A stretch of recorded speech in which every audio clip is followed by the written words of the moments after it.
বন্ধুরা, আপনাদের সামনে রুম্মন গতকালকে একটি শহীদ পরিবারের ঘটনার কথা বলছিলেন। আমি নিজেই দেখেছি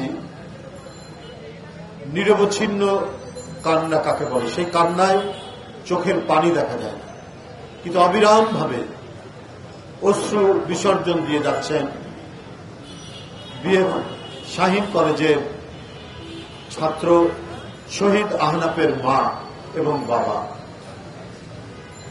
এই অনন্ত কান্না, এই কান্না যেন থামে না। চোখ দিয়ে হয়তো সবসময় পানি পড়ছে না, কিন্তু হৃদয়ের মধ্যে তার কান্নাটা ঝরে যাচ্ছে। তারা কোনো সহযোগিতা, শুভেচ্ছা, কোনো কিছুরই প্রত্যাশী নয়।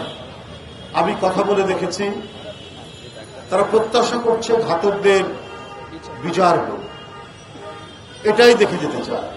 এমন ফুটফুটে তাজা তরুণ কিশোর আহনাফ, তাকে তাক করে টার্গেট করে গুলি যারা করে, তাদের আত্মায় মানুষের আত্মা না, তাদের আত্মার মধ্যে ছিল রক্ত পিপাসু কোন নেকড়ের আত্মা। না হলে এই ফুটফুটে শিশুদেরকে এইভাবে গুলি করে মারত না। শেখ হাসিনা, ওর কাছে মানবতা, শিশু, কিশোর, নারী এর কোনো মূল্য নেই। ওর কাছে একটাই মূল্য, সেটা হচ্ছে বাংলার সিংহাসনটা তার চাই চাই। আর এই সিংহাসন রক্ষা করার জন্য ও 16 বছর ধরে তাণ্ডব চালিয়েছে সারা বাংলাদেশে। কত মায়ের কোল খালি করেছে, কত স্ত্রীকে বিধবা করেছে, কত পরিবারকে সন্তান হারা করেছে, তার কোনো ঠিকানা নেই, তার কোনো হদিস নেই। সমগ্র 16 বছরটাই ছিল মর্শিয়া আর শোকের 1.5 দশক। আমরা যদি শেখ হাসিনার 1.5 দশককে যদি বিবেচনা করি, এটা হবে জনগণের জন্য শোকের 1.5 দশক। কারণ গুম ছিল শেখ হাসিনার কাছে একটা খেলা, ক্রস ফায়ারে হত্যা ছিল শেখ হাসিনার কাছে একটি আনন্দের বিষয়। কারণ ও যখন শুনত যে বিএনপির একজন নেতাকে গুম করা হয়েছে, তখন সে আনন্দিত হতো। সে যখন শুনত যে কোন তরুণ ছাত্র নেতাকে ক্রস ফায়ারে মেরে ফেলা হয়েছে জনির মতো, তখন শেখ হাসিনা আনন্দে আহ্লাদিত হতেন। শেখ হাসিনা রক্ত দেখলে, লাশ দেখলে তার বিরোধী পক্ষের, এইটাতে উনি খুব খুশি হতেন। শেখ হাসিনা ছিলেন মানসিকভাবে অসুস্থ একজন নারী। তার কাছে দেশের শান্তি, স্বস্তি, এটার কোনো মূল্য ছিল না। একজন ব্যক্তি জিজ্ঞেস করেছিলেন আমাকে, ভাই আপনারা যে ফ্যাসিবাদ ফ্যাসিবাদ বলেন, এই ফ্যাসিবাদের অর্থ কি? আমি বললাম যে ফ্যাসিবাদের অর্থ আমি যা না, আমাকে সেটাই বলতে হবে, আপনাদের সেটাই বলতে হবে আমাকে, আমি ওইটা নই। অর্থাৎ শেখ হাসিনা যা না তাই বলতে হবে। শেখ হাসিনা গণতন্ত্র ধ্বংস করেছেন, কিন্তু শেখ হাসিনাকে বলতে হবে সে গণতন্ত্রী। শেখ হাসিনা মানুষের পেটের আহার কেড়ে নিয়েছেন, তারপরেও বলতে হবে যে শেখ হাসিনা তিনি মানুষকে খাবার দিয়েছেন। শেখ হাসিনা কসাইয়ের মতো তিনি ক্রস ফায়ার দিয়েছেন, তাজা মানুষকে উধাও করে দিয়েছেন, তারপরেও তাকে বলতে হবে মানবতাবাদী। এটাকেই বলা হয় ফ্যাসিবাদ। যা না তাই বলতে হবে। কিসের জোরে? রাষ্ট্রশক্তির জোরে। রাষ্ট্রশক্তি কিভাবে? যে আইন শৃঙ্খলা বাহিনীকে নিজের মতো করে সাজিয়ে নেওয়া। কই আজকে তো দেখি না, সারা বাংলাদেশে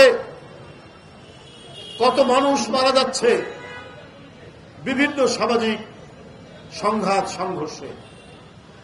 কই আইন শৃঙ্খলা বাহিনী এটা দমনের জন্য তো কোনো ভূমিকা রাখে না, অপরাধীদের তো গ্রেপ্তার করে না। ঢাকা শহরের বিভিন্ন জায়গায় শীর্ষ সন্ত্রাসীরা তাণ্ডব চালাচ্ছে, কই তাদের বিরুদ্ধে তো কোনো পদক্ষেপ দেখলাম না। অথচ এই পার্টি অফিস থেকে একটি মিছিল বের হওয়ার সাথে সাথে চারিদিক থেকে একেবারে মৌমাছির মতো তারা আক্রমণ করত সেই মিছিলের উপর।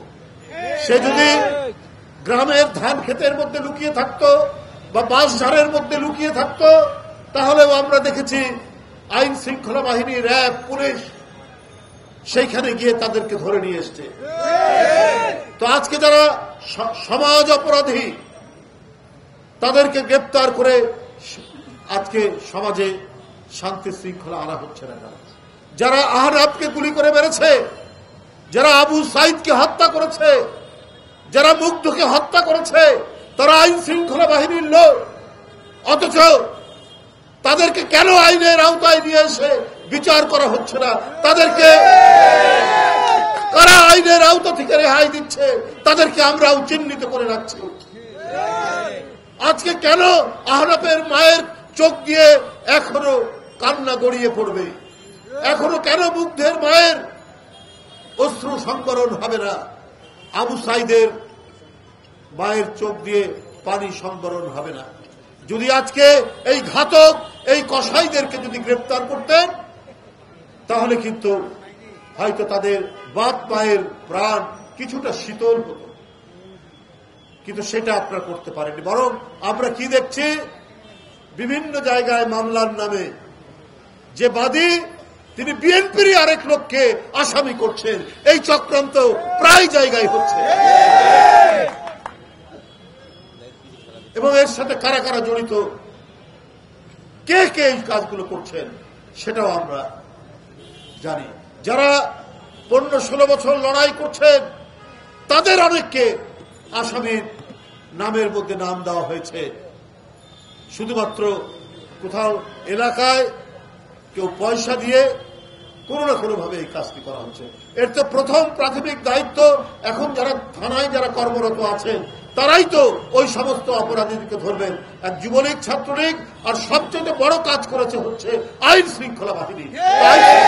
আইন শৃঙ্খলা বাহিনীর এই অপরাধী যারা মুগ্ধের জীবন কেড়ে নিয়েছে, যারা আহনাফের জীবন কেড়ে নিয়েছে, যারা ফরহানের জীবন কেড়ে নিয়েছে, যারা ওই 5 বছরের শিশু বাচ্চা আহাদের জীবন কেড়ে নিয়েছে, আবু সাইদের জীবন কেড়ে নিয়েছে, তাদের জন্য আপনার এই মহল্লা থেকে, এর ভিতর থেকে কেন বাদী তৈরি করা হবে? এর জন্য তো রাষ্ট্রই হবে বাদী। বন্ধুরা আমার, এই ঘটনা সর্বত্র। আজকে সাইমাবাদের পুতুল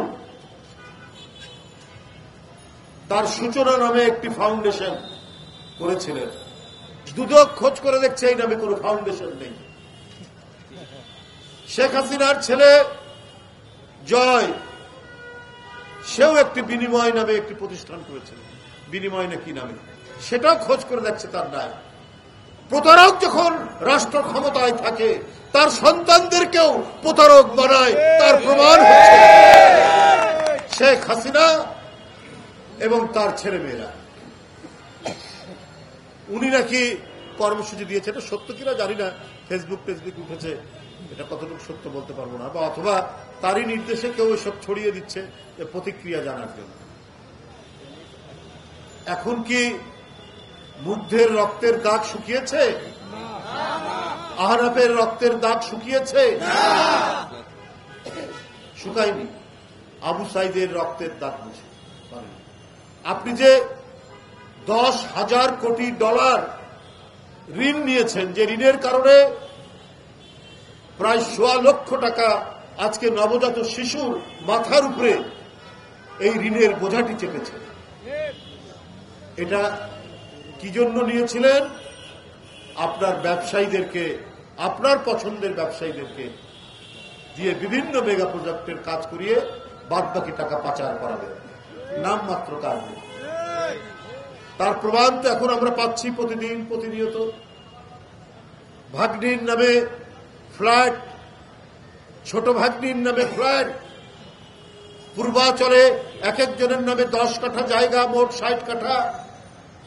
কোনো আইন, কোনো নিয়ম, কোনো রীতি, কোনো পদ্ধতি কিছুই অবলম্বন করেননি। গায়ের জোরে, প্রধানমন্ত্রিত্বের জোরে আপনি এই কাজগুলো করিয়ে নিয়েছেন। আপনি আবার হরতালের ডাক দেবেন আর মানুষ তাতে লাভ দিয়ে পড়বে। আরে মানুষ তো প্রত্যাশা করছে যে কবে যারা শিশু কিশোরদের হত্যা করতে পারে, এরা তো প্রচন্ড মানবতা বিরোধী অপরাধী, এদের বিচারের জন্য, এদের শাস্তির জন্য অপেক্ষা করছে। আজকে যদি আইন আদালত প্রত্যেকটি যদি গতিশীল হতো, এতদিন অনেকেই আজকে আইনের আওতায় এনে শাস্তি পেতেন।